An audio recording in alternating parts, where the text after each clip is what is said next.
हाँ भाई, राम राम।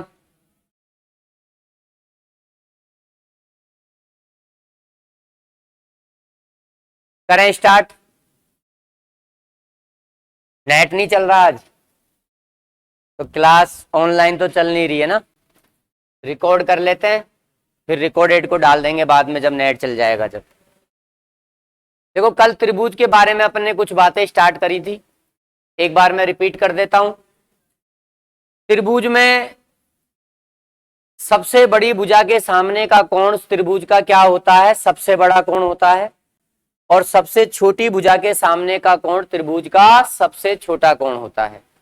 इसका जस्ट उल्टा, त्रिभुज में सबसे बड़े कोण के सामने की भुजा त्रिभुज की सबसे बड़ी भुजा होती है और सबसे छोटे कोण के सामने की भुजा त्रिभुज की सबसे छोटी भुजा होती है। अगली बात बताई कि त्रिभुज में समान भुजाएं हमेशा तीसरी भुजा पर समान कोण बनाती है, या यूं कह लो कि त्रिभुज में समान भुजाओं के सामने के कोण हमेशा क्या होते हैं? बराबर होते हैं। इसका उल्टा भी बोल दो कि त्रिभुज में समान कोणों के सामने की भुजाएं भी क्या होती हैं? समान होती हैं। फिर मैंने त्रिभुज की भुजाओं के बारे में कुछ और भी बातें करी कि त्रिभुज जब बनता है तो त्रिभुज की भुजाओं की माप किस किस प्रकार से हो सकती है। तो त्रिभुज में दो भुजाओं का योग हमेशा तीसरी भुजा से क्या होता है? ज्यादा, और दो भुजाओं का अंतर तीसरी भुजा से क्या होता है? कम। ऐसी कितनी कंडीशन बनती हैं? 6। पर अगर आपको कभी भी त्रिभुज की 3 माप दे दी जाएं, भुजाओं की माप, और तुमसे कहें कि ये माप संभव है कि नहीं है, तो मैंने बताया था सबसे बड़ी भुजा को छोड़ दीजिए, बाकी दो भुजाओं का योग कर लो और उनका अंतर कर लो। अगर योग उस सबसे बड़ी भुजा से बड़ा आ रहा है और अंतर छोटा आ रहा है तो वो त्रिभुज बनेगा। बाकी और कंडीशन चेक करने की आवश्यकता नहीं है। फिर हमने 2-3 सवाल भी करे जहां त्रिभुज की 2 भुजाएं हमें दे दी और त्रिभुज की तीसरी भुजा उसने गायब कर दी, और त्रिभुज की तीसरी भुजा के कितने मान संभव होंगे ये आपसे पूछ लिया। ठीक है, तो रेंज मैंने निकाल लिया था। कैसे? कि जो 2 भुजाएं दी थी और उन दोनों का अंतर तीसरी से क्या होगा? कम होगा। इस प्रकार से अपन ने उस तीसरी भुजा के पूर्णांक मान निकाल लिए थे। अब तीसरी भुजा के कितने पूर्णांक मान संभव होंगे उसका मैंने डायरेक्ट तरीका भी आपको बता दिया था कि जो गिवन साइड होती हैं उनमें जो स्मॉल वाली साइड होगी, कितनी गिवन होंगी? 2। उसमें से जो छोटी वाली है उसका डबल करके कितना घटा दिया करो? 1 घटा दिया करो। आपको डायरेक्ट मालूम चल जाएगा कि कितने त्रिभुज बनेंगे या तीसरी भुजा के कितने पूर्णांक मान संभव होंगे। आगे बढ़ते हैं। कितने सवाल ले लिए थे बताओ? कितने सवाल हो गए थे अपने? 6 हो गए थे।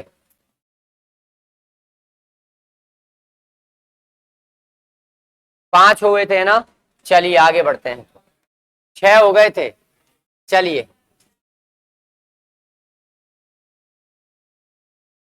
अगला सवाल देखिए आप, बहुत प्यारा क्वेश्चन है। 2 सेंटीमीटर, 3 सेंटीमीटर तथा 5 सेंटीमीटर लंबाई के रेखाखंडों में कोई भी 3 का प्रयोग करके कितने त्रिभुज बन सकते हैं? सवाल को समझना है। क्या है सवाल? कि आपके पास 3 रेखाखंड हैं, ठीक है, जिनकी लंबाई कितनी कितनी दे रखी है? 2 सेंटीमीटर, 3 सेंटीमीटर और 6 सेंटीमीटर। इनकी लंबाई दे रखी है तीनों रेखाखंडों की। आपको यह बताना है इन तीनों रेखाखंडों का प्रयोग करके आप कितने त्रिभुज बना सकते हो। अब ये क्वेश्चन तुम्हारा एक प्रकार का होमवर्क रहेगा, क्योंकि मैं आपको त्रिभुज की कंडीशंस बता चुका हूं कि त्रिभुज अगर बनता है तो 2 भुजाओं का योग तीसरी भुजा से क्या होता है? 2 भुजाओं का योग तीसरी से क्या होगा? खुद भी किया करो। नेक्स्ट क्लास में मैं बताऊंगा कैसे होगा, या लास्ट में डिस्कस करेंगे इसको। आगे बढ़ते हैं, अगले सवाल को देखते हैं। जैसे इसे देखो, सारे ही क्वेश्चन आपको बहुत प्यारे प्यारे मिलेंगे और सब अधिकतर एग्जाम में आए हुए क्वेश्चन है, ये भी ध्यान रखना। रेलवे के कम है लेकिन एसएससी के हैं, ज्यादातर ही एसएससी के हैं। पढ़ो सवाल को। दिए गए चित्र में त्रिभुज एबीसी में, एबीसी त्रिभुज दिया है, मैं एबी भुजा पर, ये मक्खी सबसे आते ही परेशान कर रही है, बताओ। एबी भुजा पर, एबी भुजा पर एक बिंदु P है, ये कोई बिंदु P है। AC 8 सेंटीमीटर है, BC 15 सेंटीमीटर है, और ये AP इतना सा टुकड़ा ये आपका 3 सेंटीमीटर है। तो हमसे कहा है कि BP की लंबाई निम्न में से कौन सी हो सकती है। मैंने ऑप्शन नहीं दिए हैं, अभी गायब हो गए शायद ऑप्शन, इसलिए नहीं दिए क्योंकि फिर आता नहीं स्क्रीन पे। तो हमें यह बताना है इस BP का मान क्या होगा। हमें तो यह मानना है कि इस BP के कितने मान संभव होंगे, क्या क्या आ सकते हैं। तो देखो, तुम त्रिभुज की तीनों भुजाओं में रिलेशन जानते हो कि दो भुजाओं का योग हमेशा तीसरी भुजा से क्या होगा, ज्यादा होगा, और दो भुजाओं का अंतर तीसरी से क्या होगा, कम होगा। तो देखिए, आपको त्रिभुज की दो भुजाएं तो पूरी पूरी दे रखी हैं, 8 और 15। तीसरी भुजा अपनी है AB, तीसरी भुजा अपनी क्या है भैया, AB है। अब आप क्या जानते हो कि इन दोनों का जो अंतर होगा वो तो AB से तीसरी भुजा से क्या होगा, कम होगा। अरे होगा कि नहीं होगा, यानी अंतर 15 माइनस 8 ये तो छोटा होगा किससे, AB से। और इन दोनों का योगफल 8 प्लस 15 AB से क्या होगा, बड़ा होगा। 15 में से 8 गए तो 7, 15 और 8 23। यानी हमें यह मालूम चल गया कि इस AB का मान जो है 7 से बड़ा आना है और 23 से क्या आना है, छोटा आना है। पर हमें AB नहीं बताना, हमें बतानी है BP। इस AB में से AP हमें दे रखी है 3 और ये वाला टुकड़ा हमें बताना है। तो एक चीज बताइए, क्या मैं इस AB प्लस BP, अरे AP और PB को जोड़ लूंगा तो AB नहीं आएगी क्या। AP कितनी दे रखी है, 3, प्लस ये BP हमें बतानी है, तो AB की जगह हमने ये लिख दिया। अब कुछ नहीं करना, इस 3 को इधर उधर भेज दो। हमेशा ये ग्रेटर देन लेस देन भी एज ए इक्वल जैसे काम करते हैं। आप संख्याओं को ग्रेटर देन लेस देन के इधर उधर भेज सकते हो, और भेजेंगे तो वही परिवर्तन होते हैं जो इक्वल में होते हैं, बराबर में। तो प्लस का उधर जाके किसका हो जाता है, माइनस का। माइनस का उधर जाके किसका हो जाता है, प्लस का। गुणा का कहां चला जाता है, भाग में। भाग का कहां चला जाता है, गुणा में। तो चलिए इस 3 को इधर भेजो, किसका हो जाएगा, माइनस का। तो 7 में से 3 गया तो 4 BP। इसको इसके भी बराबर रख सकते हैं अपन, अरे ये रिलेशन इसका भी तो है, तो 3 को उधर भेजो, माइनस का हो जाएगा, क्या आ जाएगा, 20। तो हमें मालूम चल गया कि इस BP का मान 4 से होगा बड़ा और 20 से क्या होगा, छोटा। तो इस BP के मान फिर क्या क्या हो सकते हैं, 4 से बड़ा तो 5 हो सकता है, 6 हो सकता है, 7 हो सकता है, 8 हो सकता है, ऐसे कहां तक हो सकता है, 19 तक। ये BP के मान संभव होंगे। मान लो मैं तुम्हें ऑप्शन सेट करके दे देता ऐसे ABCD, और मैं कह देता आपसे कि बताओ निम्न में से BP की कौन सी माप होगी, लंबाई होगी। मैंने ऑप्शन दे दिए, पहला ऑप्शन दे दिया 4, ऑप्शन दे दिया 21, और चौथा ऑप्शन दे दिया मैंने 13। तो बोलो किस पे टिक लगाओगे, किस पे टिक लगाएंगे, बोलिए किस पे, 13 पे टिक लगाएंगे, क्योंकि हमें मालूम है, हमें मालूम चल गया BP का मान 5 से लेके 19 तक होगा। तो मेरा आंसर क्या बन जाएगा, D बन जाएगा। लिख लीजिए।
बातें नहीं।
पटाखा चलाऊंगा।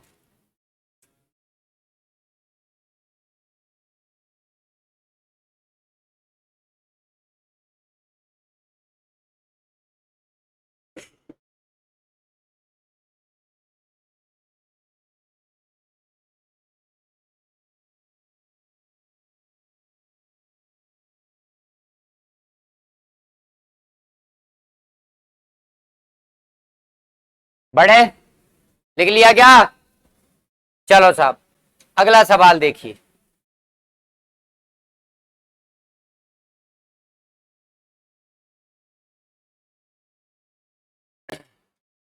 यदि त्रिभुज की तीन भुजाओं की माप पूर्णांक है, मतलब पॉइंटों में नहीं है, तथा भुजाओं की माप क्रमशः 40, 56 तथा x हो, तो x के कितने मान संभव होंगे?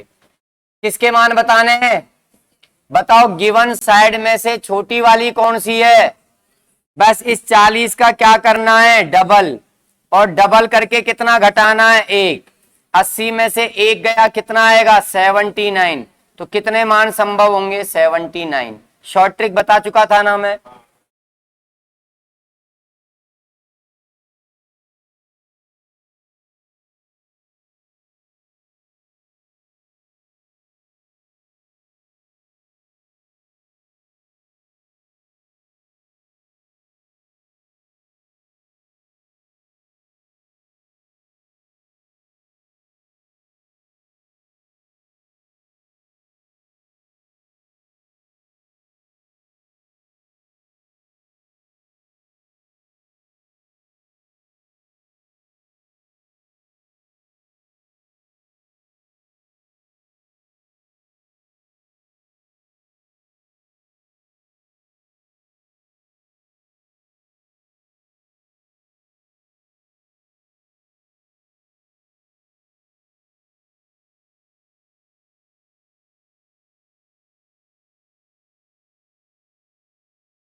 बात नहीं होनी चाहिए, जल्दी से लिखो।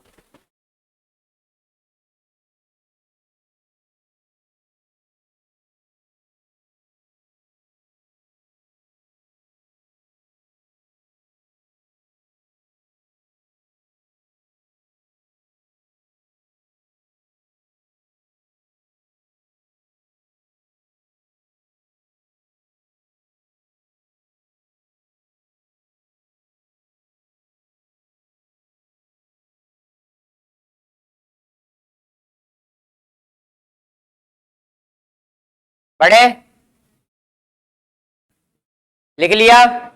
अब ऐसे सवालों को तो यूं उड़ा दोगे ना, जैसा कोई आ जाएगा तो। देखो, 2-3 सवाल और हैं ऐसे ही।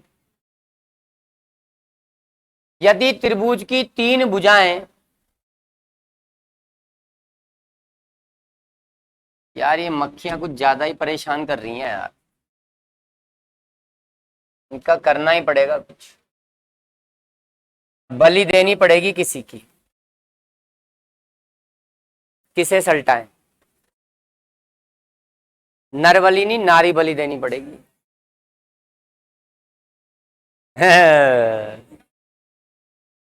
यदि त्रिभुज की तीनों भुजाएं पूर्णांक संख्या हों और भुजाओं की माप क्रमशः 876, 678 तथा ए हो, तो ए के कितने माप संभव होंगे? तो दी गई छोटी साइड कौन सी है? 678। बस इसी का आपको क्या करना है? दुगना, और दुगना करके कितना घटाना है? 1। तो 8 दुआ 16, 14 और 1 15, 12 और 1 13, 1356 में से 1 घटाओ, बोलिए कितना आएगा? 1355। और यही अपना क्या है? आंसर है। समय बचाना है तो ऐसे ही करना पड़ेगा।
बात नहीं।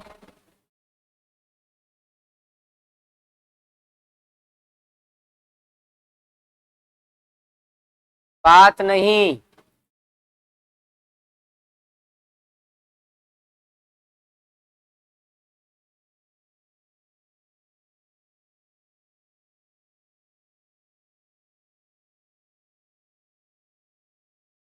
बढ़े आगे।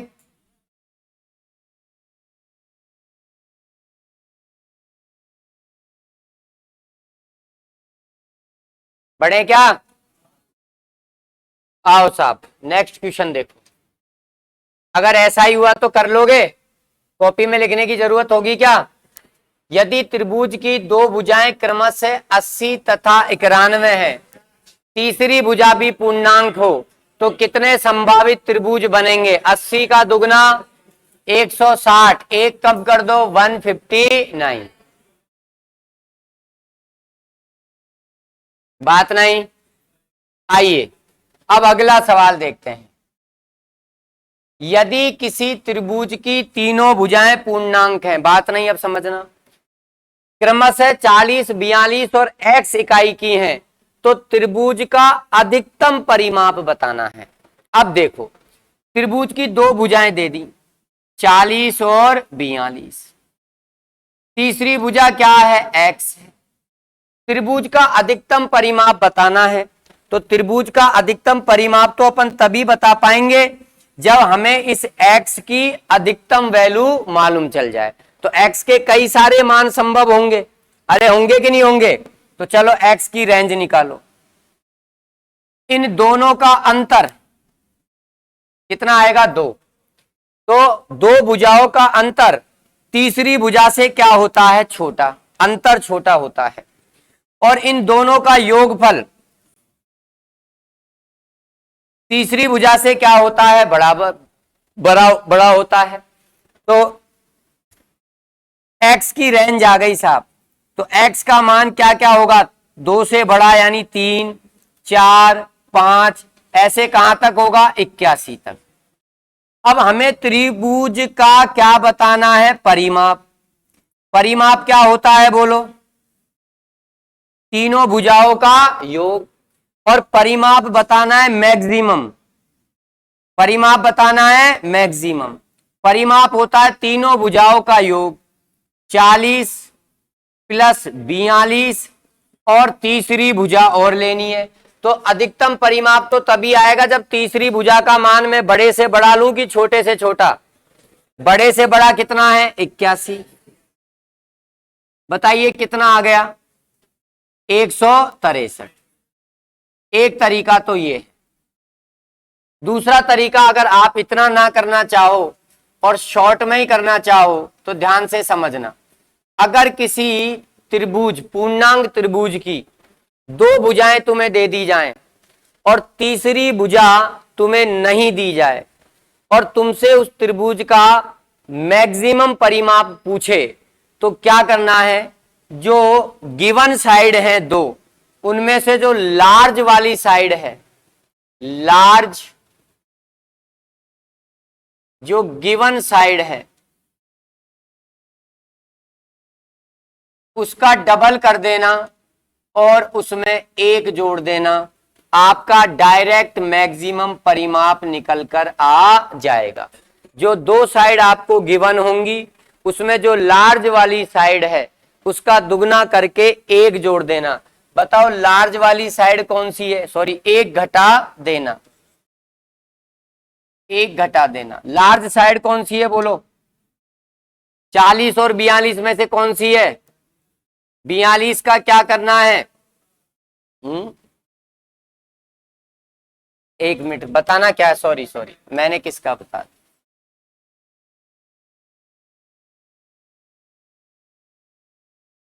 सॉरी, गिवन साइड का योग करना। गिवन जो साइड है ना, उनका क्या करना है? योग।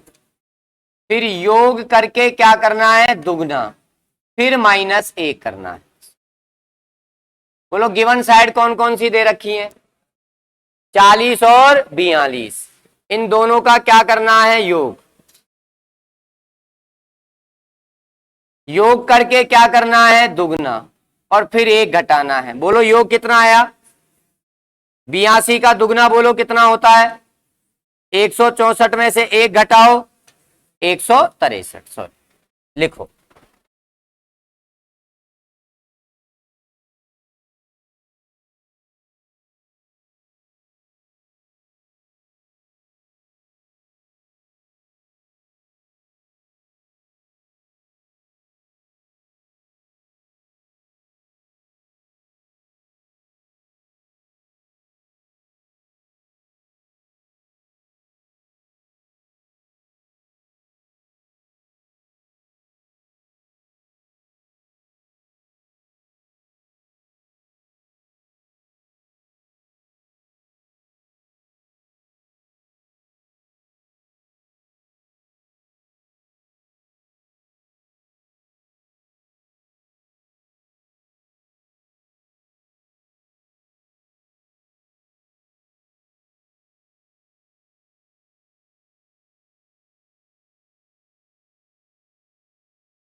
तो अगर किसी पूर्णांक त्रिभुज की दो भुजाएं दे दे, तीसरी भुजा नहीं दे, और तीसरी भुजा के संभावित मानों के लिए तुमसे उस त्रिभुज का मैक्सिमम परिमाप पूछे, तो गिवन साइड का योग करके दुगना करके एक घटा देना। याद रखो तो ठीक है, नहीं तो इसमें कोई दिक्कत नहीं।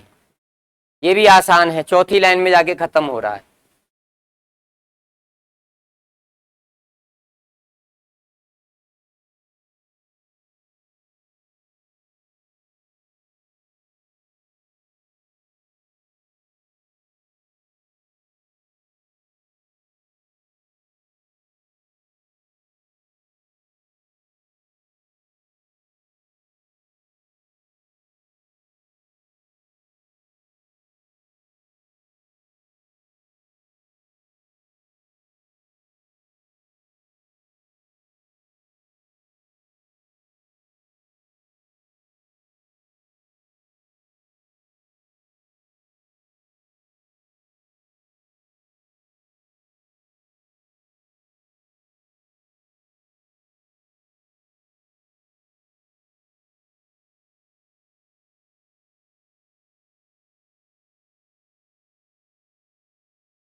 लिख लिया?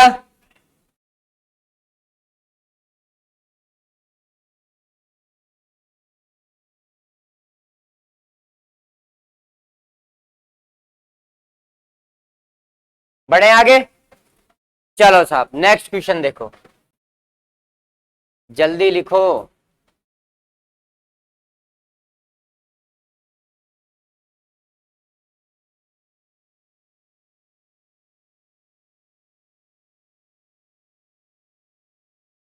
बढ़े?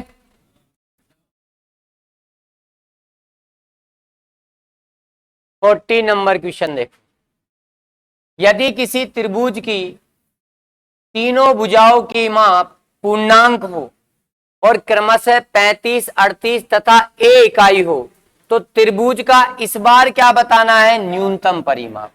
तो हमें दो साइड दिए हैं 35 और 38, तीसरी साइड क्या है? एक्स। हम जानते हैं कि इस तीसरी जो साइड एक्स है इसकी रेंज हम निकाल सकते हैं। तो इन दोनों का अंतर कितना है? 3। अंतर तो छोटा होगा तीसरी से, और इन दोनों का योगफल कितना होगा? 71, 73। योग इनसे क्या होगा? तीसरी से क्या होगा? बड़ा होगा। तो x का मान 3 से बड़ा आएगा, 73 से छोटा आएगा। तो x के क्या क्या मान होंगे? 4, 5, 6, कहां तक? 72 तक। अब हमें इसका परिमाप बताना है, और परिमाप बताना है मिनिमम, न्यूनतम परिमाप बताना है। हम जानते हैं कि परिमाप होता है तीनों भुजाओं का योग, यानी 35 प्लस 38 और x। अब न्यूनतम परिमाप तभी तो आएगा जब x का मान अधिकतम लोगे कि न्यूनतम लोगे? न्यूनतम लोगे, तो 4। तो भाई साहब 73 और 4, बोलो कितना आ जाएगा? 77। या डायरेक्ट कर लो, शॉर्ट तरीका क्या है? अगर आपको मिनिमम परिमाप निकालना है, क्या निकालना है? मिनिमम परिमाप। जो गिवन साइड है उनमें जो लार्ज वाली है उसका दुगना करो। लार्ज वाली साइड क्या है? 38, इसका दुगना करो 76, एक जोड़ दो 77। लार्ज साइड का दुगना करके क्या कर दो? एक जोड़ दो। बोलो लार्ज साइड कौन सी है? 35 और 38 में से 38 है। 38 का दुगना करो, एक जोड़ दो। 76 में एक जोड़ोगे आ जाएगा 77, डायरेक्ट परिमाप निकलकर आ जाएगा।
पढ़े?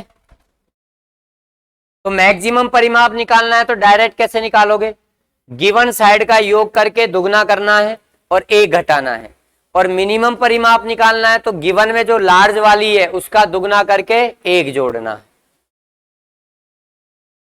कौन सा नंबर चलेगा? 15। अब दे दो डायरेक्ट ही जवाब। यदि किसी त्रिभुज की तीनों भुजाएं पूर्णांक हैं जो क्रमशः 41, 45 और x इकाई हो तो त्रिभुज का मैक्सिमम परिमाप बताना है। तो दोनों को जोड़ो, गिवन साइड का योग करो, दुगना करो और एक क्या कर दो? माइनस। चलो 41 और 45 कितना हो गया? 86। 86 का डबल करो, 6 दुआ 12, 16 और 1 17, 172। इसमें से एक क्या कर दो? माइनस। कितना आ जाएगा? 171। Option number A.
बढ़े? बढ़ जाए आगे? अरे जल्दी करो,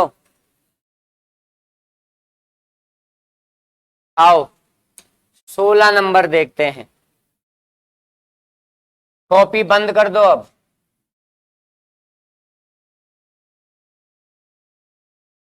यदि किसी त्रिभुज की भुजाएं पूर्णांक हो जो क्रमशः 14 सेंटीमीटर, 25 सेंटीमीटर तथा x सेंटीमीटर की हो तो x के सभी संभावित मानों के लिए बने पूर्णांक त्रिभुजों के परिमापों का क्या बताना है? योगफल बताना है।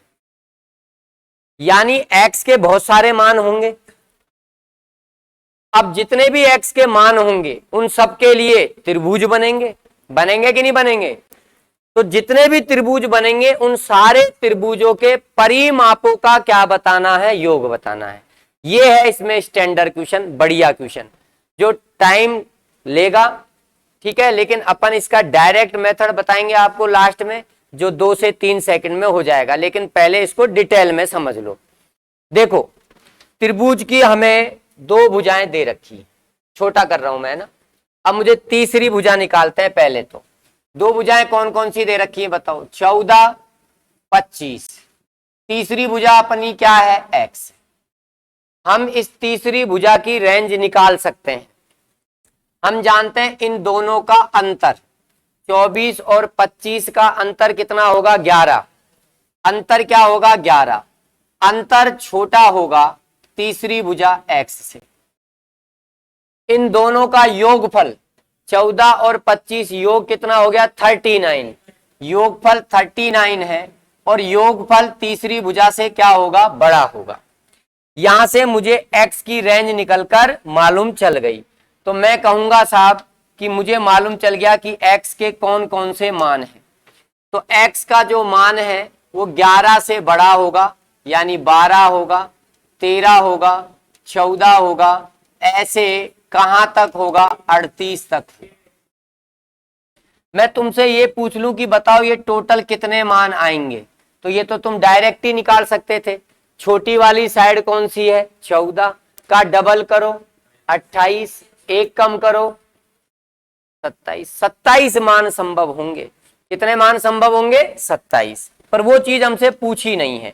हमसे कहा है कि इस x के जो भी मान है, इन मानों के लिए जितने भी त्रिभुज बनेंगे उन सभी त्रिभुजों के परिमापों का क्या बताना है, योग बताना है। क्या बताना है, योग। अब ध्यान से समझना, मैं लिख देता हूं एक बार। 14 दूआ 28 में से एक गया तो 27 मान संभव होंगे, 27 त्रिभुज बनेंगे। कितने त्रिभुज बनेंगे, तो 27 के 27 त्रिभुजों के परिमापों का क्या बताना है, योग बताना है। कहने का मतलब यह है कि जैसे एक त्रिभुज ये बना, एक भुजा 14 है, एक भुजा 25 है, और ये तीसरी भुजा x क्या आ जाएगी, 12।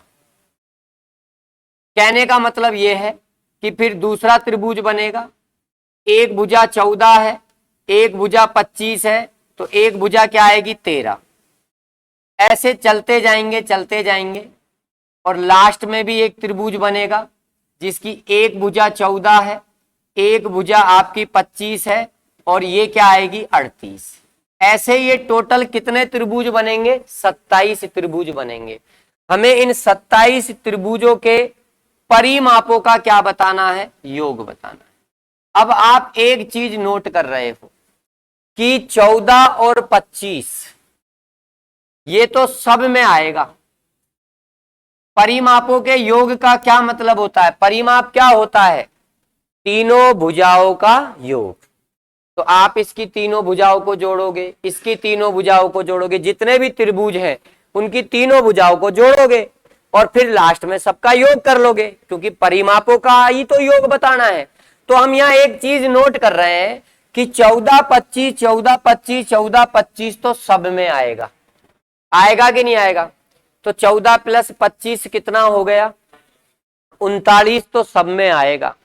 हर एक त्रिभुज में दो भुजाओं का योग तो 39 आ रहा है। त्रिभुज कितने हैं, 27 है, तो ये 39 27 बार आएगा कि नहीं आएगा, बताओ। का योग, परिमापों का योग। तो मैं कहूंगा कि साहब 39 तो हर त्रिभुज में आना है, दो भुजाओं का योग। टोटल त्रिभुज है 27, तो ये कितनी बार आएगा, 27 बार आएगा। 39 तो 27 बार आएगा। लेकिन क्या इससे सभी भुजाओं का योग आ गया, नहीं। अभी ये भुजा रह गई ना, 12 13 14 15, कौन सी कहां तक, 38 तक। ये भुजाएं रह गई है ना, इनको भी तो जोड़ना पड़ेगा अगर परिमाप निकालना है। तो इनको मैं अलग से जोड़ूंगा, प्लस कहां से, 12 प्लस 13 प्लस 14, और ऐसे कहां तक जाना है, बोलिए 38 तक। आओ साहब, पहले तो गुणा करते हैं।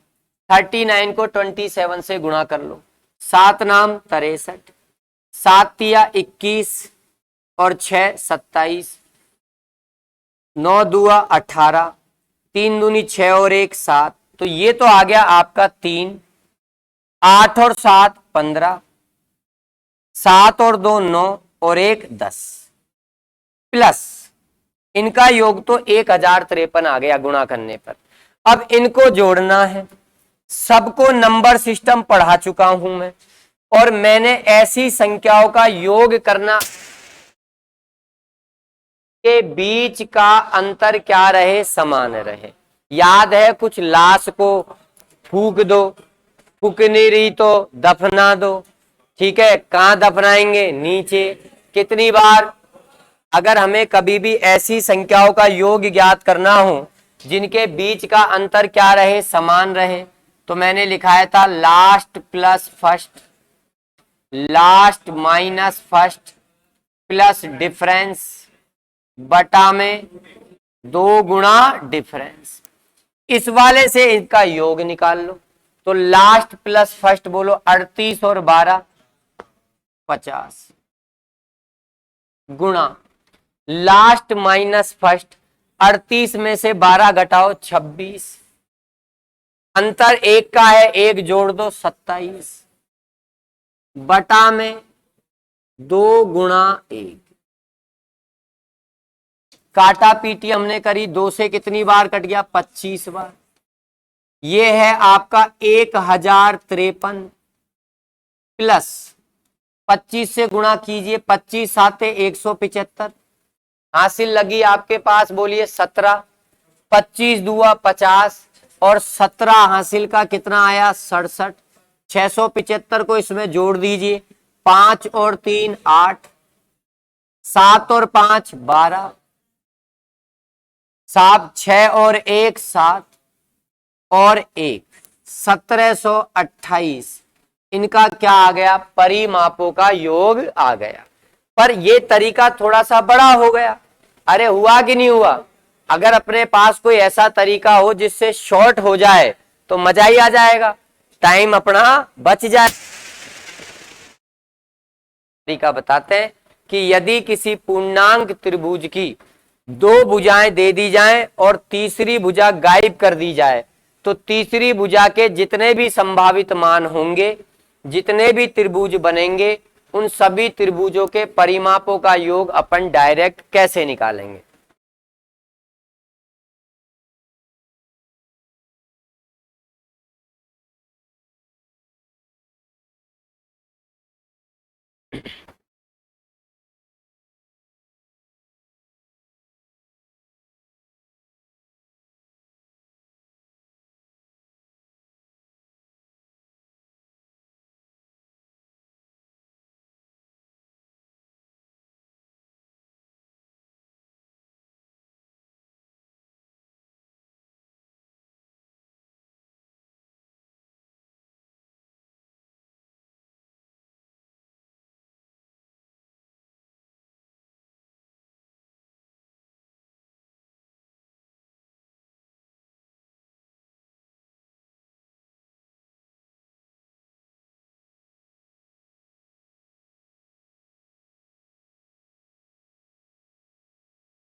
बात नहीं।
लिख लिया। अब इसका शॉर्ट देखो,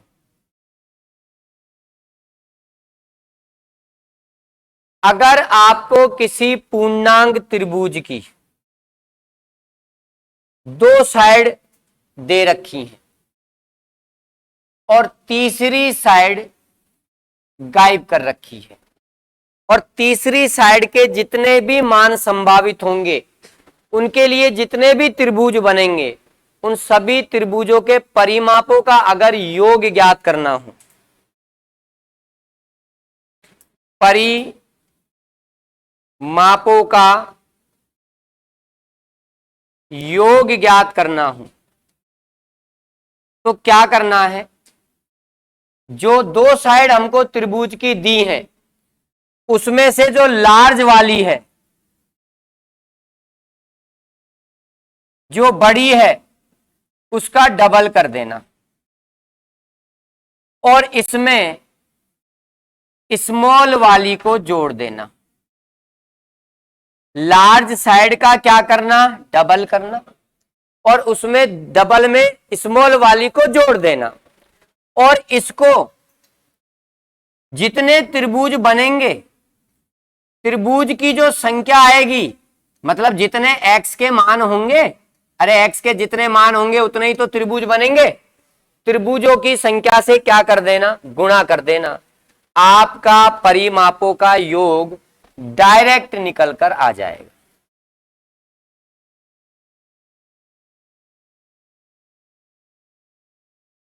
सीधा निकल के आ जाएगा डायरेक्ट। अरे यार,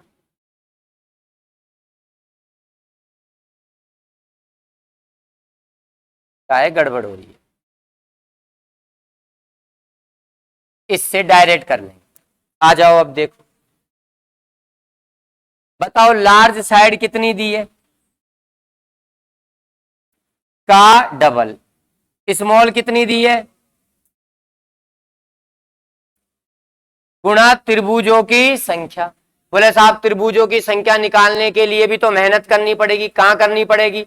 बताया था ना, स्मॉल वाली का क्या कर दो? डबल, और एक कम कर दो। स्मॉल क्या है? 14 का डबल 28, 28 में से एक घटाओगे तो कितने त्रिभुज बनेंगे? 27। 25 दुआ 50, 50 में 14 जोड़ो 64, और 64 को किससे गुणा करो? 27 से। 64 को आप 27 से गुणा कर लीजिए, आपका कितना आएगा? 1728। यही आपका क्या है? आंसर है। मेरा काम है समय बचे किसी भी तरीके से ये चीज सिखाना, याद करने का काम तुम्हारा रहेगा। तुम कैसे याद रखोगे वो तुम्हारी हेडिक है।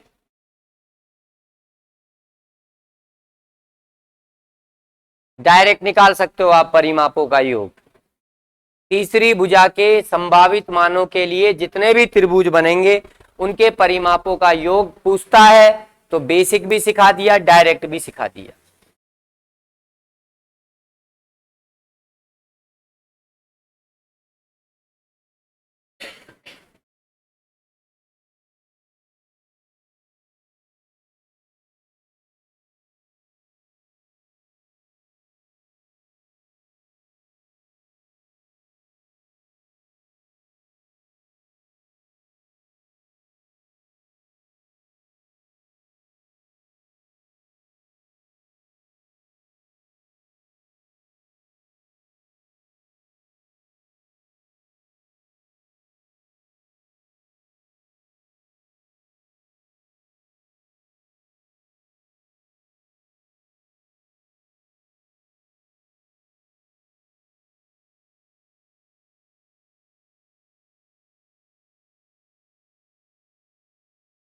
तो लार्ज का डबल, उसमें स्मॉल जोड़ा, और नंबर ऑफ त्रिभुजों की संख्या से गुणा कर देना ट्राइंगल से। बढ़े आगे? अरे बढ़े क्या? चलो तो साहब आगे बढ़ते हैं और देखते हैं कहानी क्या है। देखो, ऐसे भी क्वेश्चन पूछ सकता है कि यदि किसी त्रिभुज की भुजाएं क्रमशः ए बी तथा सी पूर्णांक हैं, देखो पहले लिख दिया पूर्णांक है मतलब पॉइंटों में नहीं है, और b गुणा सी 15 है। दो भुजाओं का गुणनफल दे दिया तुम्हें 15, कि जब b और c दो भुजाओं को गुणा करोगे तो 15 आएगा। तो आपको बताना है कितने त्रिभुज संभव होंगे। तो देखिए एक ट्राइंगल है हमारे पास, उस ट्राइंगल की 3 साइड हमें दे रखी है, ए बी और सी। हमें 2 भुजाओं का गुणनफल दे रखा है 15, बी और सी। बी और सी का गुणनफल क्या दे रखा है? 15 दे रखा है। अब आप खुद सोचो कि आखिर कौन कौन सी ऐसी 2 पूर्णांक संख्याएं होती हैं जिनको हम अगर गुणा करें तो गुणा करने पर गुणनफल 15 आ जाए। तो आप कहोगे एक तो आएगा आपका 1 गुणा 15, एक तो आपका आएगा 1 गुणा 15, और एक आपका आ सकता है 3 गुणा 5, तभी तो 15 आ सकता है। अब इससे मुझे यह मालूम चल गया कि अगर 1 गुणा 15 करने पे 15 आता है तो बी का मान क्या होगा? 1, और सी का मान क्या होगा? 15। अब वही कहानी, अब आपके पास अगर 2 भुजाएं मालूम चल गई किसी त्रिभुज की बी और सी, तो क्या तुम उसकी तीसरी भुजा की रेंज नहीं निकाल सकते? निकाल सकते हो, पर हमें रेंज से क्या मतलब है? हमें तो ये बताना है कितने त्रिभुज संभव होंगे। तो यहां से डायरेक्ट बता दो कितने त्रिभुज संभव होंगे तीसरी भुजा ना दी जाए तो। मैंने शॉर्ट मेथड सिखा रखा है ना, छोटी भुजा का क्या करो? डबल, और उसमें से 1 घटा दो। बोलो छोटी भुजा क्या है? 1 है, 1 का क्या करो? डबल करो, और उसमें से 1 घटा दो। कितना आया? तो यहां तो एक त्रिभुज बनेगा, इस कंडीशन के लिए तो एक ही त्रिभुज बनेगा।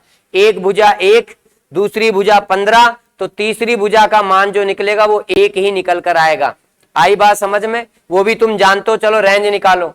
अंतर 14, योगफल 16, तो तीसरी भुजा का मान 14 से बड़ा, 16 से छोटा, तो क्या आएगा? 15 ही तो आएगा। तो एक ही त्रिभुज बनेगा, 1 15 15 इस कंडीशन में। तो दूसरी कंडीशन में तुम्हें मालूम चल रहा है बी का मान कितना है? 3, सी का मान कितना है? 5। 2 भुजाएं मालूम है तो तीसरी भुजा की रेंज निकाल सकते हो, लेकिन रेंज तो निकालनी ही नहीं है, हमें तो ये बताना है कितने त्रिभुज बनेंगे। तो छोटी भुजा क्या है? 3 का डबल करो, 1 घटाओ, तो इस वाली कंडीशन में कितने त्रिभुज बनेंगे? 5। तो टोटल कितने बन गए? 6। यही हमारा क्या है? आंसर है। टोटल 6 त्रिभुज बनेंगे।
है जी, बी गुणा सी है। 6 त्रिभुज कौन से बनेंगे ये भी बताऊं? अरे बताऊं क्या? भुजाओं की माप। चलो एक तो इससे देखो, 1 और 15। पहले तो इससे देखो 1 और 15 से तीसरी भुजा की रेंज निकालो। अंतर 14, योगफल 16, तो तीसरी भुजा 14 से बड़ी होगी, 16 से छोटी होगी। 14 से बड़ी, 16 से छोटी, तो क्या आएगी? 15। तो तीसरी भुजा 15 आएगी। एक त्रिभुज तो ये बनेगा, ये तो इसी से बनेगा बस। सेकंड कंडीशन ये है 3 गुणा 5 वाली, इससे कितने त्रिभुज बनेंगे? 5।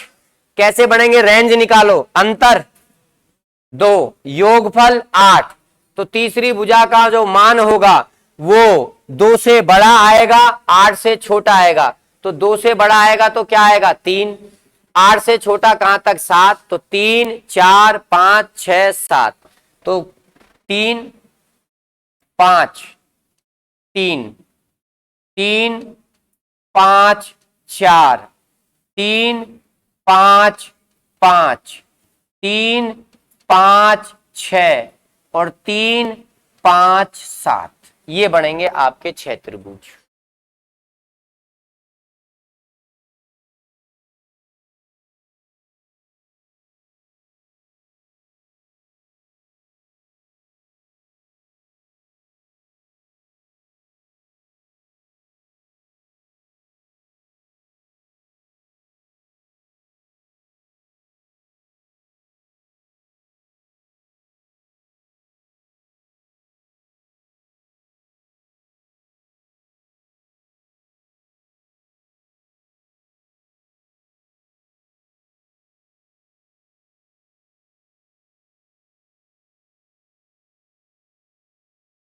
बता दोगे ऐसा गुणा वाला सवाल आ जाए तो? पक्का? लो तो अगला सवाल का जवाब दो।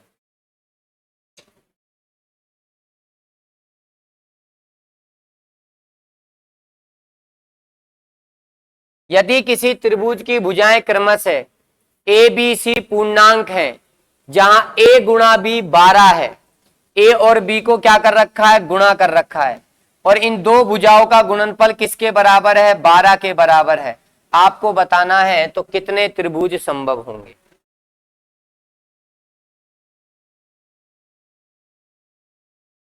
कितने त्रिभुज संभव होंगे बताओ।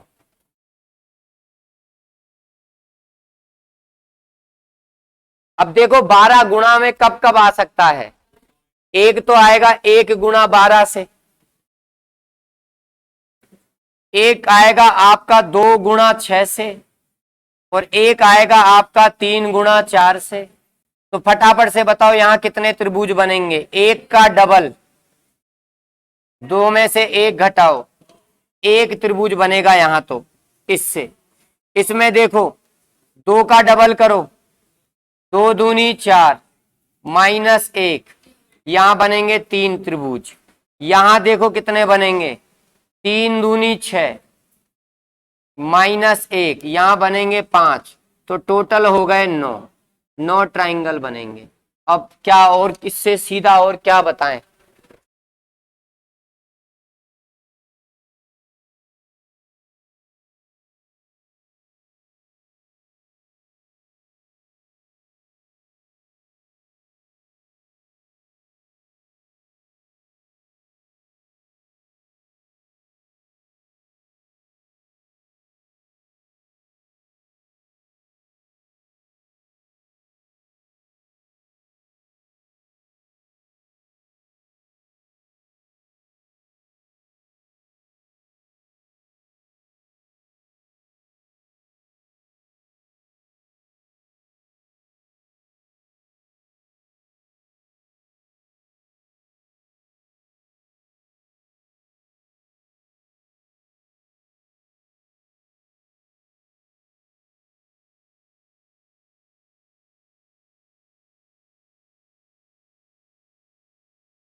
कर लोगे? पक्का? अरे कर लोगे क्या? एक सवाल और देख ले, और इसी के साथ ये वाला कंसेप्ट एक क्या हो जाएगा? खत्म हो जाएगा। जहां पूर्णांक त्रिभुज की दो साइड देगा, तीसरी गायब कर देगा। कई सवाल पूछ लेगा कि तीसरी भुजा के कितने मान संभव है, या कुल कितने पूर्णांक त्रिभुज बनेंगे। ठीक है, तीसरी भुजा की रेंज पूछ लेगा, निम्नतम मान पूछ लेगा कि तीसरी भुजा का न्यूनतम मान क्या होगा, अधिकतम मान क्या होगा, न्यूनतम परिमाप पूछ लेगा, अधिकतम परिमाप पूछ लेगा, परिमापों का क्या पूछ लेगा? योग पूछ लेगा, या ऐसे गुणा में देके पूछ लेगा कितने त्रिभुज संभव है।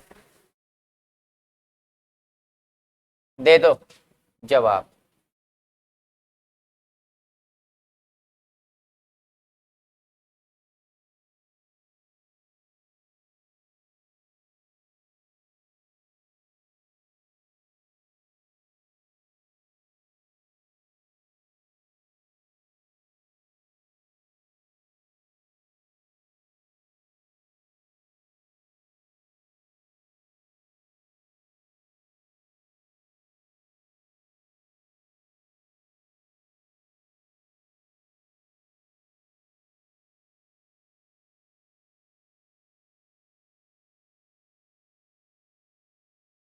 16।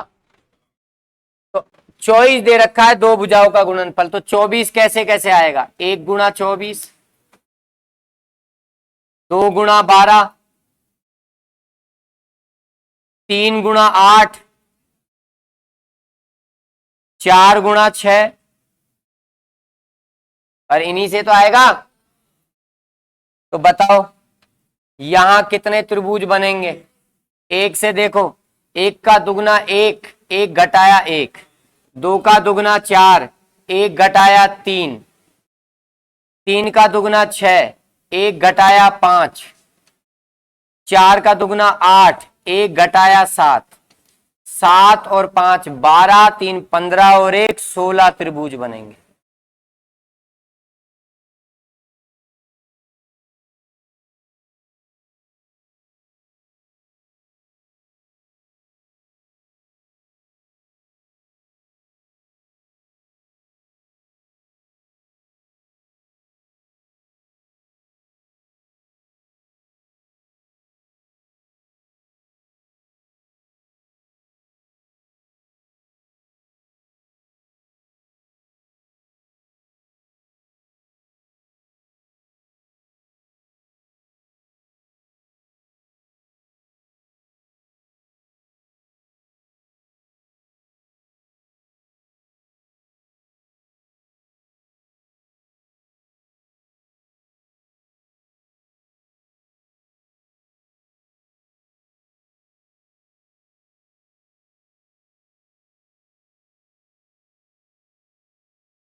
हो गया साहब?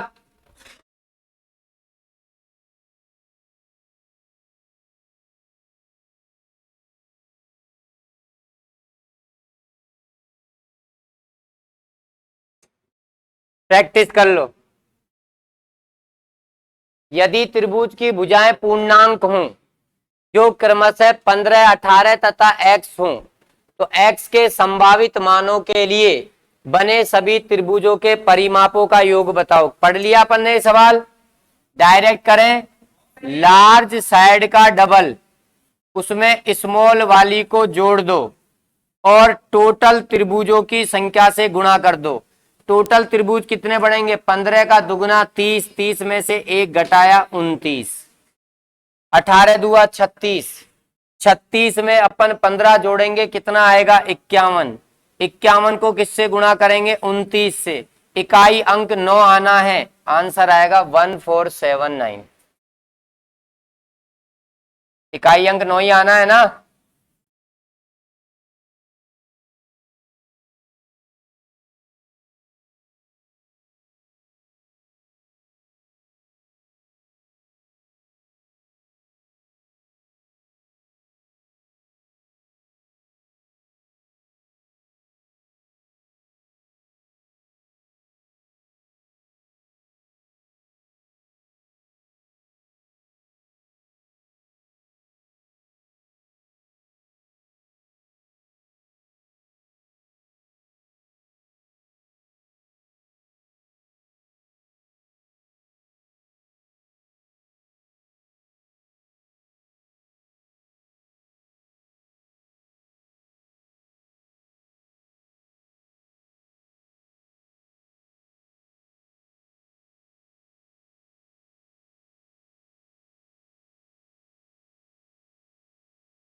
हो गया। चलो नेक्स्ट, बस खत्म होने वाले हैं। अरे इतने सारे हैं।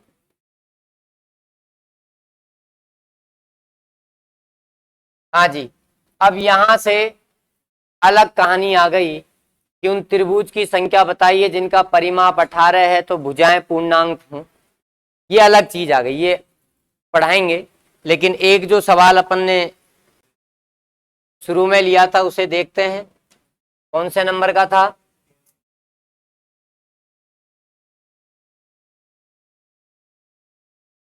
7वां था ना।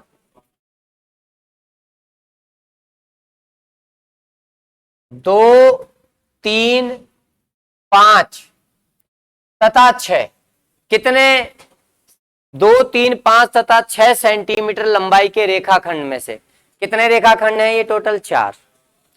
इन 4 रेखाखंडों में से तुम्हें कोई 3 लेने हैं और उन 3 रेखाखंडों का प्रयोग करके आपको क्या बनाना है, त्रिभुज। तो आपको बताना है कितने त्रिभुज बनेंगे। अच्छा, रिपीटेशन नॉट अलाउ कहा है क्या, कहीं भी रिपीट होगा तो रिपीट नहीं करना है, क्योंकि रेखाखंड कितने हैं, 4। त्रिभुज बनाने के लिए कितने चाहिए, सिर्फ 3 चाहिए। तो बताओ, सवाल मैंने शुरुआत में यही दिया था आपसे कि बताओ कितने त्रिभुज बनेंगे, इसको हल कर लो अभी। चलो बताओ साहब, इसका आंसर दो, लिख लो इस सवाल को। होमवर्क तुमने तो कर लिया, यहीं कर लो, यही होम है, यहीं वर्क कर लो।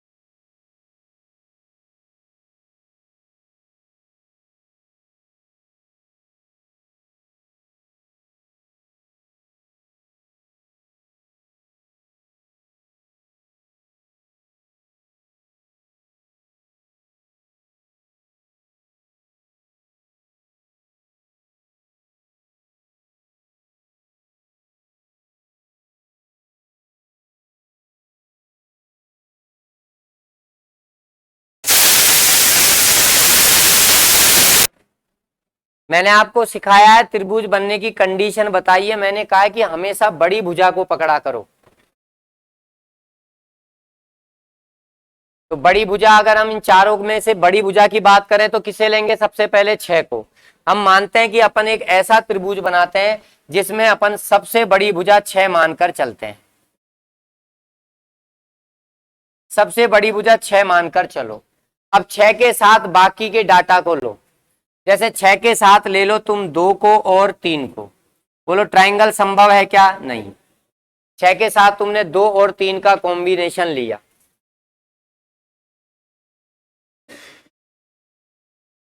6 का कॉम्बिनेशन रह रहा है, इसको देखो। 5 और 2 बड़ा है, 5 और 2 का अंतर 3 छोटा है, क्या ये त्रिभुज बनेगा।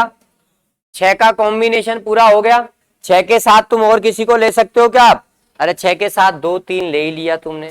6 के साथ तुमने 2, 5 ले ही लिया। अभी 6 के साथ 3, 5 का कॉम्बिनेशन रह रहा है, 6, 3, 5। बोलो बनेगा कि नहीं बनेगा। 5 और 3 बड़ा है 6 से, 5 और 3 का अंतर 2 बड़ा है, छोटा है 6 से, एक ये बनेगा। तो 6 के साथ तो पूरे कॉम्बिनेशन हो गए कि अगर मैं सबसे बड़ी भुजा 6 मानता हूं, सबसे बड़ी भुजा क्या मानता हूं, 6, तो ये कॉम्बिनेशन बनेंगे जिनमें से 2 त्रिभुज संभव हो गए। अब मैं एक भुजा 5 है, मेरी सबसे बड़ी भुजा क्या है, तो बेटा जब सबसे बड़ी भुजा 5 मानोगे तो 5 के साथ 6 तो लिखी ना ही मत। जब तुम सबसे बड़ी भुजा 5 मान रहे हो तो 6 ले लोगे क्या उसके साथ, और 6 लेना ही नहीं है क्योंकि 6 को तो अपन पहले ही ले चुके हैं। तो अब ये काम तो खत्म हो गया, इसका तो रोल ही नहीं है, इसका रोल तो निभा लिया। अब 5 के साथ क्या क्या लोगे, 2 और 3 ही तो बचे आपके पास। क्या बनेगा क्या त्रिभुज, नहीं। अब सबसे बड़ी भुजा 3 मान सकते हो क्या, अरे 3 के साथ 2 लोगे तो फिर 5 लेना पड़ेगा ना, तो 3 बड़ी कहां रही, तो सबसे बड़ी भुजा 6 या 5 मानकर ही सवाल हल हो सकता है। तो कितने त्रिभुज बनेंगे? 2 त्रिभुज बनेंगे बस। कौन कौन से? ये वाले जो नहीं बन रहे उनको लिखने की आवश्यकता नहीं होती।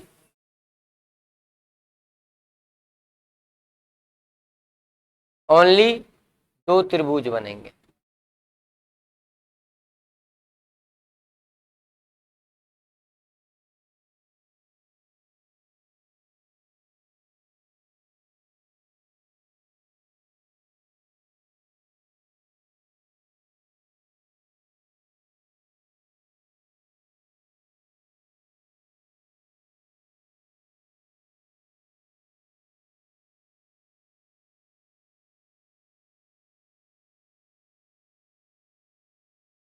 ये लो साहब, तो एक टाइप खत्म हुआ इसके अंदर। अब हम अगले में प्रवेश करते हैं, लेकिन अगले को प्रवेश करने के लिए आज प्रवेश नहीं करेंगे, लेकिन मैं थोड़ा सा 10-15 मिनट आपकी और क्लास लूंगा, जिसमें कुछ और छोटी छोटी बातें हैं जो आगे भी बतानी है, तो वो मैं अभी बता देता हूं। देखिए, हम बात करते हैं त्रिभुजों के वर्गीकरण की।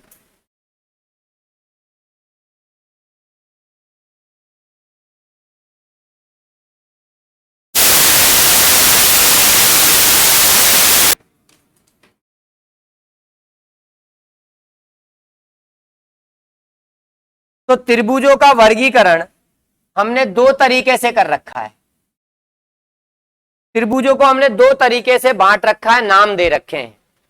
एक तो है भुजाओं के आधार पर और एक है कोणों के आधार पर। 2 टाइप से हमने बांट रखा है, भुजाओं के आधार पर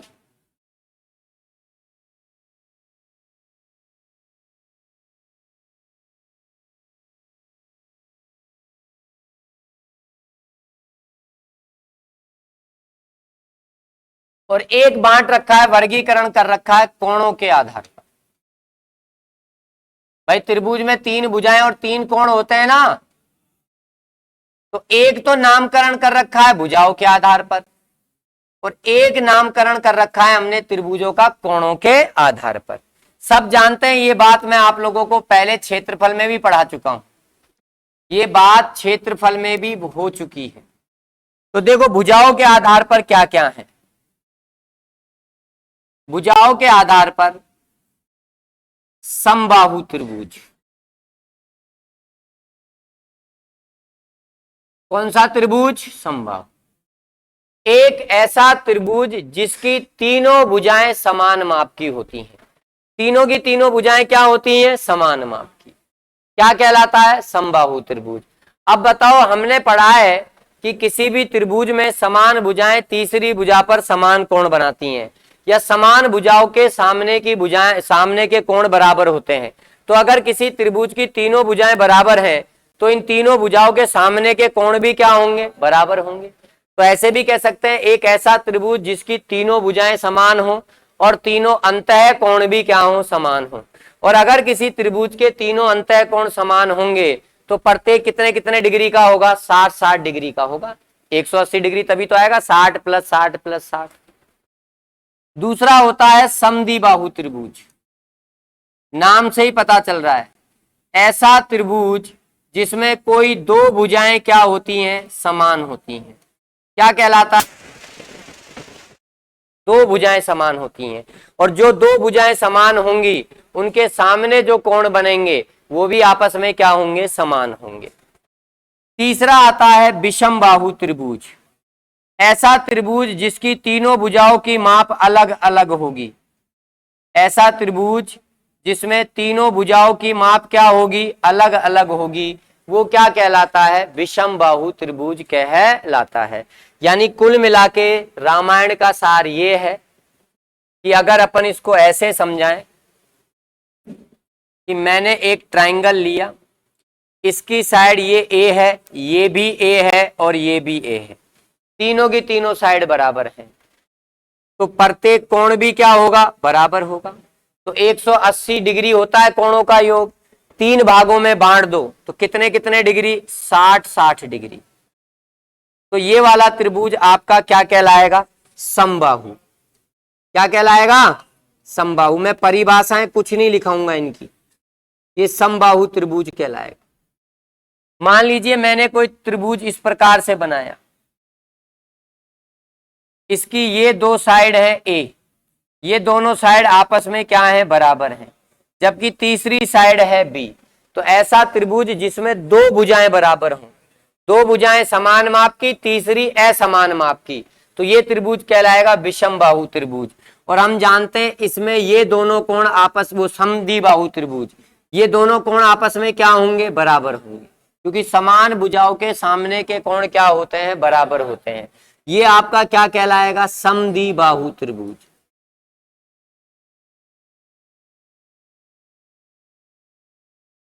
और साहब एक ऐसा त्रिभुज जिसकी तीनों ही भुजाएं अलग अलग माप की हैं, ए बी और सी, यानी मैं कहूं ए बी और सी, ए बी और सी नॉट इज इक्वल टू, बराबर नहीं हो, तीनों ही भुजाएं कैसी हो, अलग अलग माप की हो, तो वो क्या कहलाएगा आपका, बोलो, विषमबाहु त्रिभुज।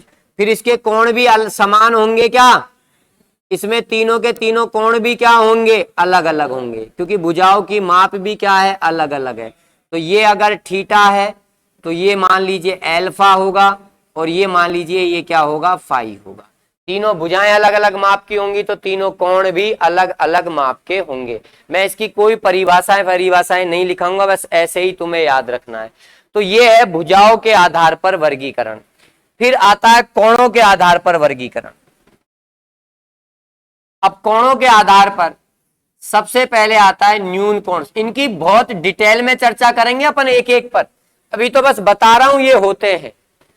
न्यून कोण त्रिभुज, कैसा त्रिभुज, न्यून कोण त्रिभुज।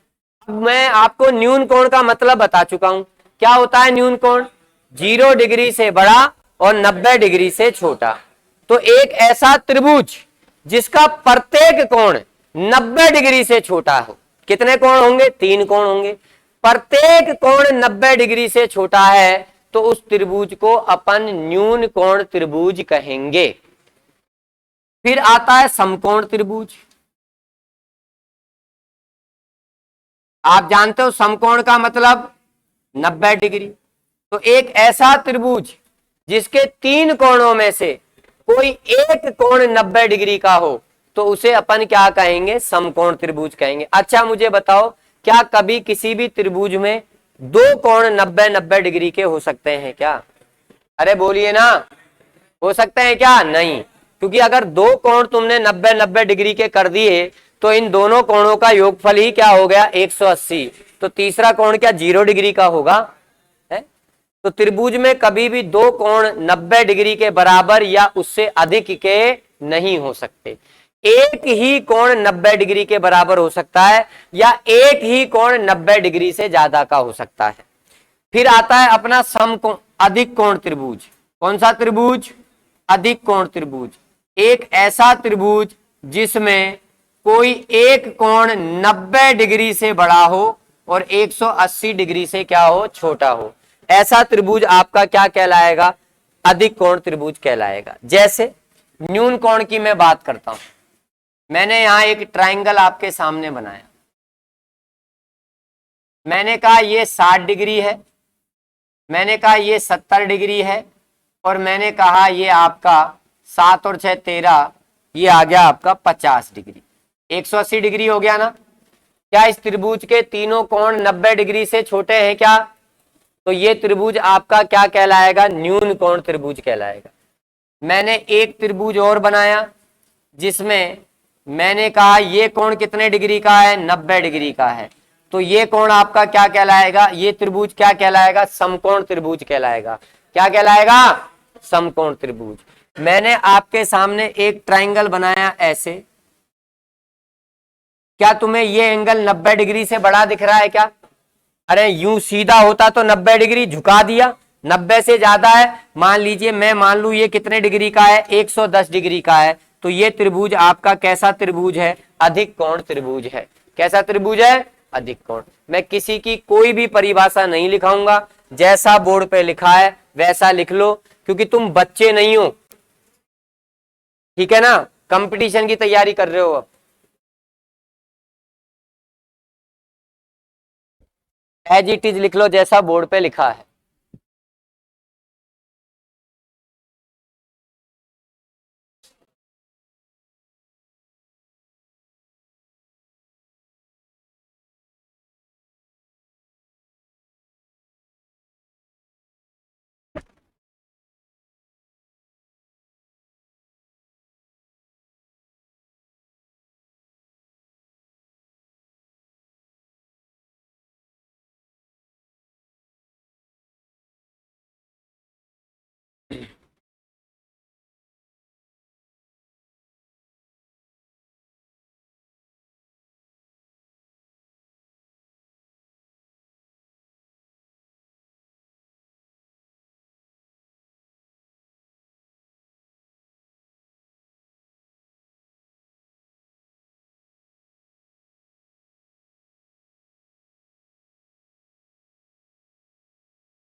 बात नहीं।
लिख लिया?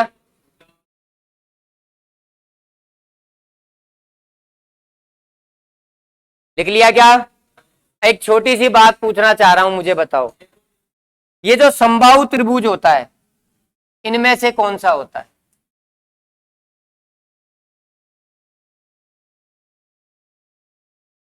ये जो समबाहु त्रिभुज है ये न्यून कोण त्रिभुज होता है, समकोण होता है कि अधिक कोण होता है? क्या होता है? क्या कोई समबाहु त्रिभुज कभी समकोण त्रिभुज हो सकता है? अधिक कोण त्रिभुज हो सकता है? ध्यान रखना, इस दुनिया में जितने भी समबाहु त्रिभुज बनेंगे वो सब किस कैटेगरी में आते हैं? न्यून कोण त्रिभुज में आते हैं। नोट बनाओ, सभी समबाहु त्रिभुज, सभी समबाहु त्रिभुज सदैव न्यून कोण त्रिभुज ही होंगे। सभी समबाहु त्रिभुज, सभी समबाहु त्रिभुज न्यून कोण त्रिभुज ही होंगे। सभी समबाहु त्रिभुज न्यून कोण त्रिभुज ही होंगे। क्यों होंगे? अरे समबाहु त्रिभुज के तीनों कोण 60-60 डिग्री के होंगे। तुम दुनिया का कोई सा भी समबाहु त्रिभुज बनाओ, उसकी भुजाओं की माप तुम कुछ भी रख लो, पर तीनों कोण 60-60 डिग्री के होंगे ना। तो समबाहु त्रिभुज का प्रत्येक कोण 90 डिग्री से छोटा है कि नहीं है? तो फिर वो न्यून कोण त्रिभुज की कैटेगरी में आएगा कि नहीं आएगा? अब जरा सोच समझ के बताना, समद्विबाहु त्रिभुज न्यून कोण त्रिभुज हो सकता है? हो सकता है क्या? नहीं हो सकता। समद्विबाहु त्रिभुज न्यून कोण त्रिभुज हो सकता है क्या? हो सकता है ना? अरे हो सकता है ना? हाँ। अच्छा, समद्विबाहु त्रिभुज समकोण त्रिभुज भी हो सकता है क्या? हो सकता है क्या? हाँ हो सकता है। समद्विबाहु त्रिभुज अधिक कोण त्रिभुज भी हो सकता है क्या? हाँ। कैसे? मैं समझाता हूं, देखो।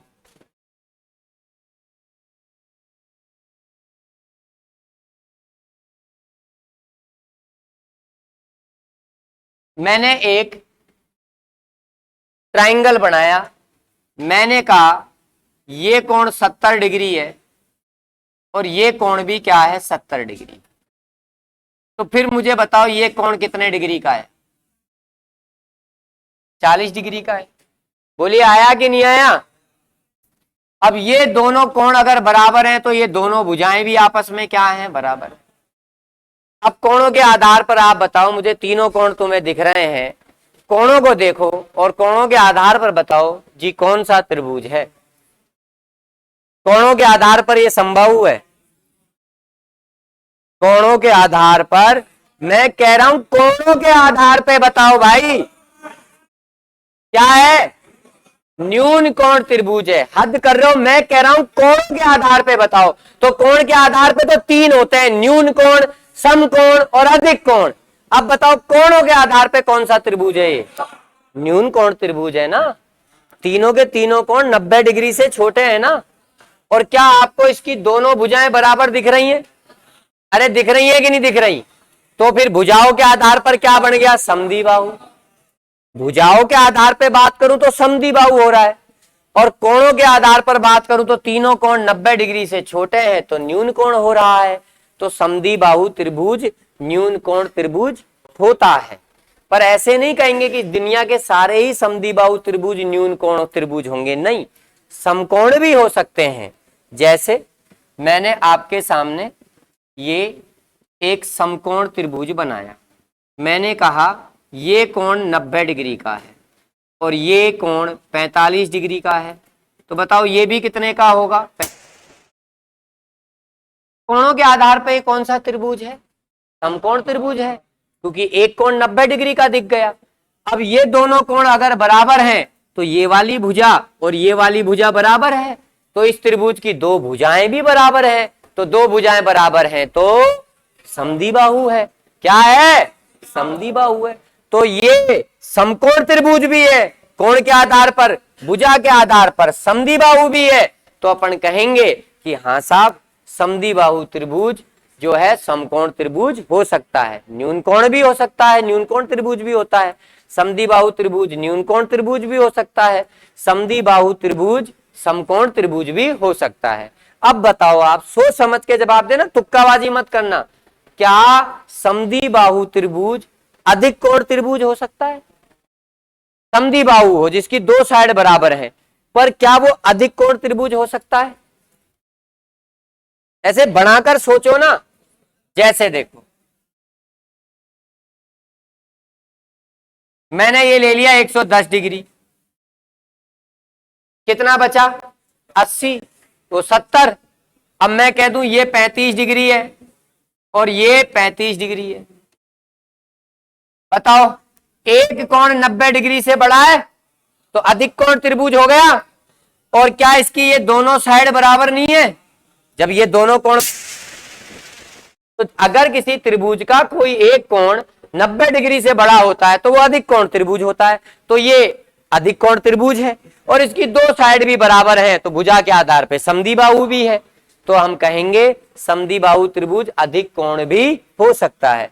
मतलब समद्विबाहु त्रिभुज की कहानी ऐसी है कि समद्विबाहु त्रिभुज न्यून कोण भी हो सकता है, समकोण भी हो सकता है और अधिक कोण त्रिभुज भी हो सकता है। लिखो, अगला नोट बनाओ।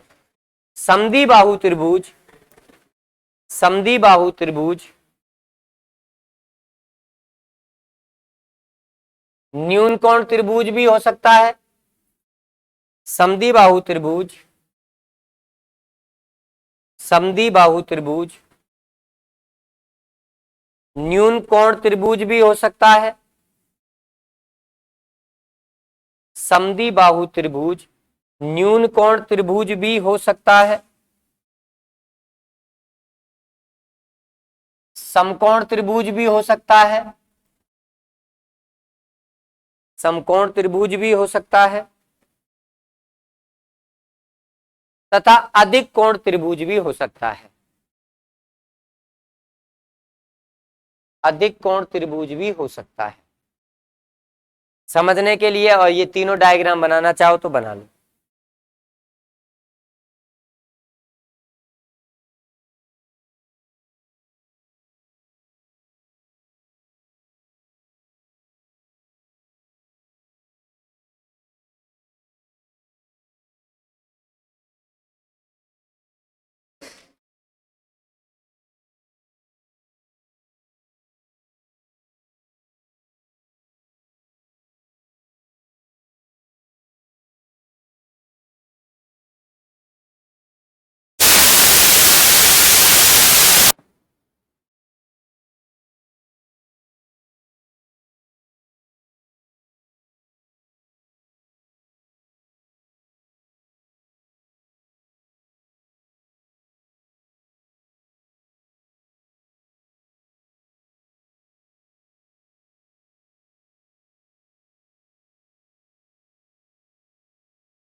भाई ये बातें पूछ सकता है कि निम्न में से सत्य कथन छांटिए। ठीक है, अब मान लो 3-4 कथन लिख के दे दिए, उसमें एक कथन लिख के दे दिया कि सभी समबाहु त्रिभुज सदैव न्यून कोण त्रिभुज होते हैं, तो ये सत्य है बिल्कुल।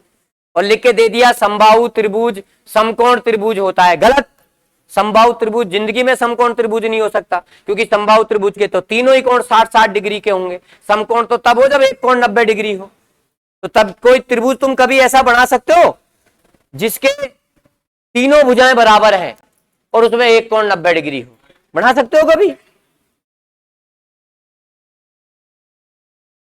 समकोण त्रिभुज में अधिकतम 2 भुजाएं बराबर हो सकती हैं, किसी भी समकोण त्रिभुज की तीनों भुजाएं बराबर नहीं हो सकती। बना लिया डायग्राम? अब सोच समझ के जवाब देना, मैं तुमसे पूछ रहा हूं विषम बाहु त्रिभुज के बारे में। विषम बाहु त्रिभुज न्यून कोण त्रिभुज हो सकता है? विषम बाहु त्रिभुज जिसकी तीनों भुजाएं अलग अलग माप की हैं, क्या वो न्यून कोण त्रिभुज हो सकता है? हाँ। समकोण त्रिभुज हो सकता है? विषम बाहु त्रिभुज समकोण त्रिभुज नहीं हो सकता। अरे वाह, ट्रिपलेट नहीं मालूम? 4-3-5 ट्रिपलेट है कि नहीं? 4-3-5, तो 4-3-5 तीनों भुजाएं अलग अलग है, अलग अलग माप की है, विषम बाहु हो गया। और ट्रिपलेट है तो एक त्रिभुज समकोण में 90 डिग्री ना हो गया? अरे पाइथागोरस प्रमेय लग रही है ना 4-3-5 पे। अब बताओ विषम बाहु त्रिभुज अधिक कोण हो सकता है? अरे हद कर रहे हो।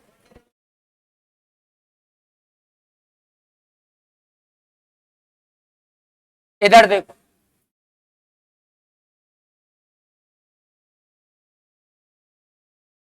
यह है 70 डिग्री, यह है 50 डिग्री और यह है 60 डिग्री। कोणों के आधार पर बताओ कैसा त्रिभुज है? कैसा त्रिभुज है यार? ये समबाहु कौन बोल रहा है? कोण के आधार पर बताओ। न्यून कोण त्रिभुज है ना, तीनों कोण 90 डिग्री से छोटे हैं ना। अब भुजाओं की बात करो, भुजाओं के आधार पर क्या है, समबाहु विषमबाहु। अरे जब तीनों कोण ही अलग अलग माप के हैं तो भुजाओं की माप भी तो अलग अलग होगी। भुजाएं तो समान कब होती हैं, समान कोण के सामने की भुजाएं समान होती हैं। जब कोण ही समान नहीं है तो भुजाएं समान होंगी क्या, भुजाएं भी तो अलग अलग होंगी ना। क्या ए बी सी भुजाएं बराबर होंगी क्या, तो बताओ विषमबाहु त्रिभुज हो गया। तीनों कोण 90 डिग्री से छोटे हैं तो न्यून कोण त्रिभुज भी हो गया।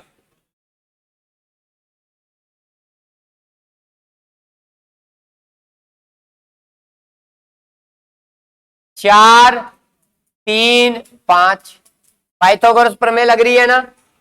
तीनों भुजाएं अलग अलग माप की हैं, एक कोण 90 डिग्री का है तो तीनों भुजाएं अलग माप की तो विषमबाहु, एक कोण 90 डिग्री का तो समकोण।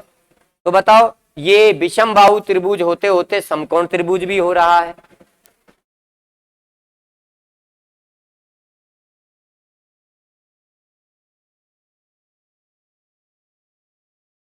ये 110 डिग्री, ये 40 डिग्री और ये 30 डिग्री, तीनों कोण अलग अलग माप के हैं तो क्या भुजाएं भी अलग अलग माप की होंगी क्या, अरे बोलो ना। हाँ, भुजाएं भी अलग अलग माप की हैं। अब नू के गुरुजी तो कैसे मालूम चल गो भुजाएं अलग अलग माप की हैं, अरे कोण ही तो अलग, तीनों कोण अलग अलग माप के हैं। भुजा बराबर तभी आएगी जब, भुजा कब बराबर आती है किसी त्रिभुज में, कोई दो भुजा बराबर कब होंगी, जब उनके सामने के कोण बराबर होंगे। सामने के कोण बराबर तो भुजा बराबर, भुजा बराबर तो सामने के कोण बराबर। तो यहां तो तीनों ही कोण अलग अलग हैं तो कोई भी भुजा बराबर होगी क्या, तो विषमबाहु हो गया। और एक कोण 90 डिग्री से बड़ा है तो अधिक कोण हो गया। तो विषमबाहु त्रिभुज न्यून कोण त्रिभुज भी हो सकता है, समकोण त्रिभुज भी हो सकता है और अधिक कोण त्रिभुज भी हो सकता है। लिख लो विषमबाहु त्रिभुज, बहन जी लिखो विषमबाहु त्रिभुज न्यून कोण त्रिभुज भी हो सकता है, विषमबाहु त्रिभुज न्यून कोण त्रिभुज भी हो सकता है, विषमबाहु त्रिभुज न्यून कोण त्रिभुज भी हो सकता है,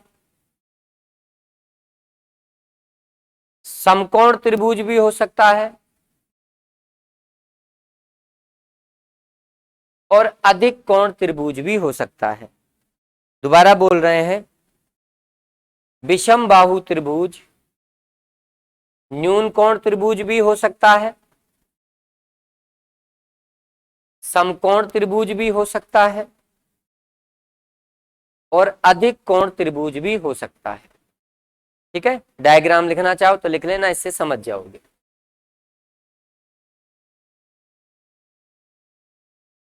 तो ध्यान रखना समबाहु त्रिभुज हमेशा और हमेशा क्या रहेगा, न्यून कोण त्रिभुज है। समबाहु त्रिभुज कभी भी समकोण और अधिक कोण त्रिभुज नहीं हो सकता।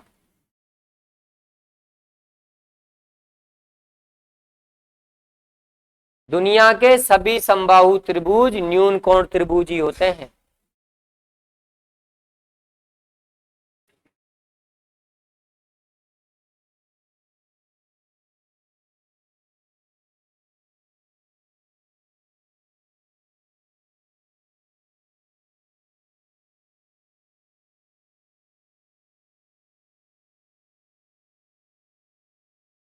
अब इन सभी पे डिटेल में बात करेंगे। अब हमारी जो नेक्स्ट क्लास होगी उस नेक्स्ट क्लास में हम ये पढ़ेंगे कि वो हमें पूर्णांक त्रिभुज का परिमाप देगा। क्या देगा, परिमाप। मतलब पूर्णांक त्रिभुज का मतलब बोलो, पूर्णांक त्रिभुज का क्या मतलब है, एक ऐसा त्रिभुज जिसकी तीनों भुजाओं की माप पूर्णांक में हो, पॉइंटों में नहीं हो, वो हमें उस त्रिभुज का परिमाप दे देगा। परिमाप का मतलब तीनों भुजाओं का योग दे देगा। फिर हमसे ये पूछेगा कि इस परिमाप के लिए तुम कितने त्रिभुज बना सकते हो। मैं आपसे कहूं कि एक त्रिभुज है, पूर्णांक त्रिभुज है, उसका परिमाप 18, आप कितने पूर्णांक त्रिभुज बना सकते हो? यानी अगर किसी त्रिभुज का परिमाप दिया जाए तो उसके लिए कितने त्रिभुज बनेंगे, उसमें भी अगर जैसे मान लो 10 त्रिभुज बन गए, तो तुम जानो 10 त्रिभुज किस किस कैटेगरी के बनेंगे, या तो समबाहु या विषमबाहु या समद्विबाहु। उसमें से भी आपसे पूछ लेगा समबाहु कितने बनेंगे, समद्विबाहु कितने बनेंगे, विषम बाहु कितने बनेंगे। तो ये हम अपनी नेक्स्ट क्लास में करेंगे चर्चा। अब नेक्स्ट क्लास के बारे में सुन लीजिए। अब आपकी ज्योमेट्री सैटरडे संडे नहीं चलेगी, खत्म, तुम नहीं हो पढ़ने लायक। तुम्हें गलत जगह फंस गया हूं मैं, यहां गलत लोगों के बीच में फंस चुका हूं मैं।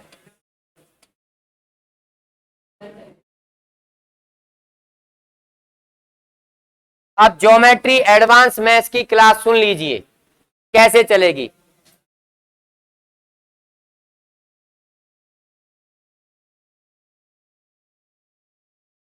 Monday to Friday advance maths की क्लास मंडे टू फ्राइडे चलेगी। अब यूट्यूब पर चलेगी, ऐप पर नहीं चलेगी। ऐप क्या होता है, जब यूट्यूब है आपके पास तो यूट्यूब से देखो ना। ऐप के अंदर क्या होता है कि जो लाइव क्लास चलती है ना ऐप के अंदर, एक तो वो आपका डाटा ज्यादा खाती है ऐप में, और ऐप में जब लाइव क्लास चलती है तो आप उसमें जो है वीडियो क्वालिटी चेंज नहीं कर सकते लाइव क्लास में, ऐप में। पर यूट्यूब में ये सुविधा रहती है, लाइव क्लास में आप वीडियो क्वालिटी अपने हिसाब से चेंज कर सकते हो। तो every day Monday to Friday YouTube पर पूरी एडवांस पढ़ाऊंगा मैं, चाहे 4 महीने में ही क्यों ना खत्म हो। एडवांस रेगुलर क्लास में नहीं पढ़ाऊंगा मैं, जिसको पढ़नी हो वो यूट्यूब से ही पढ़ेगा, और यूट्यूब पर चलेगी रात में 8 बजे।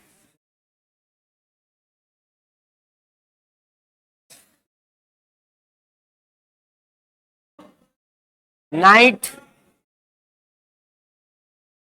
में कितने बजे? 8 बजे। ठीक है, मंडे टू फ्राइडे कल से ही शुरू हो जाएगी। ठीक है, मंडे टू फ्राइडे रात में कितने बजे? 8 बजे एडवांस की क्लास चलेगी। पहले पूरी ज्योमेट्री पढ़ाएंगे, ज्योमेट्री के बाद टिग्नोमेट्री पढ़ाएंगे, टिग्नोमेट्री के बाद क्या पढ़ाएंगे? अलजेब्रा, और अलजेब्रा के बाद पढ़ाऊंगा 3D कोऑर्डिनेट। 3D कोऑर्डिनेट तो खैर तुम्हारे आती नहीं है, 2D आती है, 2D कोऑर्डिनेट। ये सब वहां चलेंगी। जिसको पढ़ने की इच्छा हो वो अपना कहीं ना कहीं से इंतजाम कर लेगा, और जिसकी पढ़ने की इच्छा नहीं है ना, उसको तो लठ मार के भी पढ़ाओ तब भी नहीं पढ़ेगा। तो तुम पढ़ने वाले लगते हो मुझे, तो देख लेना कल 8 बजे स्टार्ट हो जाएगी। ठीक है, अब 9, हाँ कल से शुरू, मंडे कल ही है। अब देख, लाइव क्लास में कोई लफड़ा नहीं रहता है कि 1 घंटे 1.5 घंटे। 8 बजे बाद, रात में 9 बजे बाद, 9:30 बजे कोई मेरी अगली क्लास तो है नहीं। तो ऐसे चलेगा कि जैसे मैं कोई टॉपिक स्टार्ट कर दूंगा तो वो एक ही क्लास में खत्म ही होएगा। जैसे मैं परिमाप दिया जाए और त्रिभुजों की संख्या ज्ञात करनी हो तो एक ही क्लास में खत्म होगा। सारी रात भी हो सकती है। अब 9 बजे क्या लगेगा? टेस्ट लगेगा।